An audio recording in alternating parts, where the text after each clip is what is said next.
Hi and welcome to this short video. I'm Nick Davis of N Davis Training, and in this video I'm going to be talking about what it means to fail.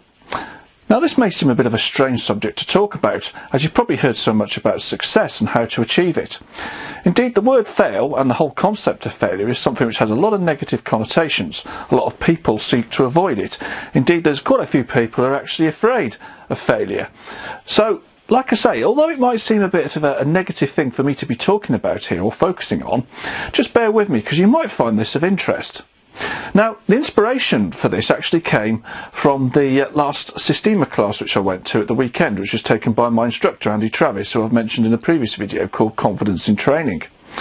And basically at the end of each session we have something called a Chinese Parliament, which is an opportunity for all the participants to discuss and feedback on what happened during the session. And what we were actually talking about on this occasion was about conditioned responses or learned responses and how sometimes these can be a block to learning. But then, interestingly, the progression of the conversation went on to the current orthodoxy which seems to exist, that there should always be winners and no losers. And this is something in particular which seems to be taught in educational establishments nowadays, in particular to children. And I actually think it's counterproductive to teach this, because children might then go through the process of developing a mindset where they think they're always going to automatically win, whoever they are. The problem with this is if they actually lose at something or fail, then they may feel cheated in some way or that they've been treated unfairly. Indeed, this thinking could actually be reinforced by that old myth which you might have heard of. Well, actually it's not the winning that matters, it's the taking part. The problem is that that's not going to make them feel any better, and it's probably likely, as I say, that if they continue to have this mindset, when they go into the adult world, they're going to find things a little bit difficult. And it's interesting actually, because Andy, who's as an instructor has also taught children in the past, said, well, the way I deal with this usually is, if for instance a child has, say, lost in a competition or lost at a game or something like that, and they say, well, why did I lose or why did I fail? He'll turn around to them and say, well, why did you fail? And they might say, well, I don't know. Well, he'll say to them, well, what does fail actually mean? And if they say, well, I still don't know, he'll actually tell them what he believes or he suggests fail actually means. And before I actually tell you what his response is, or was when he told us, I'd like you to consider this, because what actually does fail mean to you? I'd like you to actually spend a few seconds considering that, and if you like, maybe put a comment in the comment box below this video, because I'll be interested to know what you actually think before I actually tell you what Andy's response was. And as I say, just perhaps as a polite request, just take a bit of time to think about this, rather than like moving the video forward just to find out exactly what he did say. So as I say, take a bit of an opportunity to think about it. I'll pause the video and I'll see you in a short while.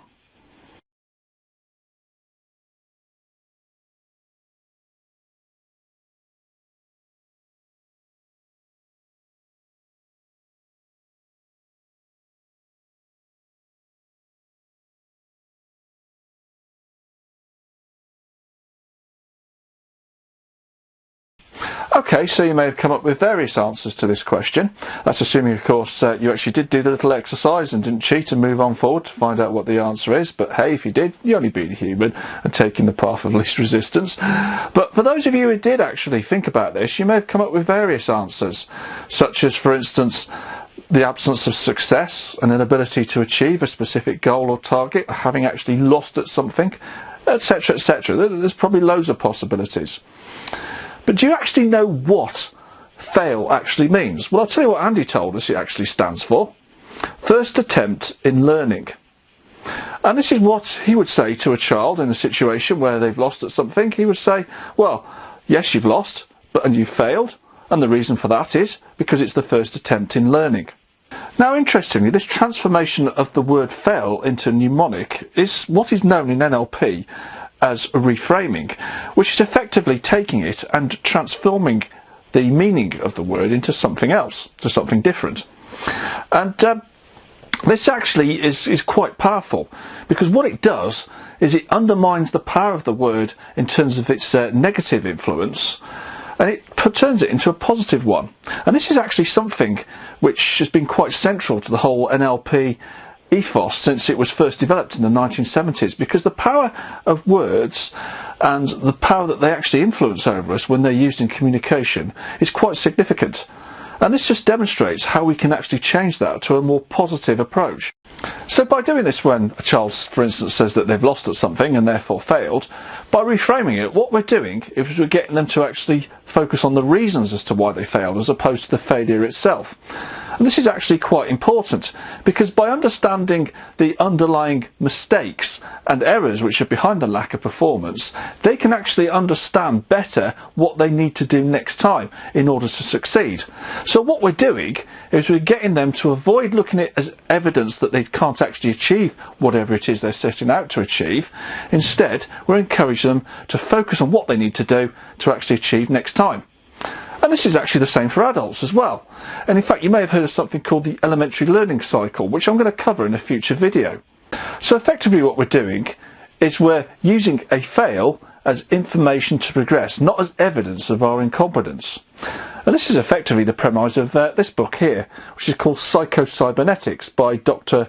Maxwell Maltz, MD, and I've been reading this recently. In fact, I actually came across this as a result of an excellent video by Mark Dawes, and the link for that's coming up very soon if you want to watch that for yourself.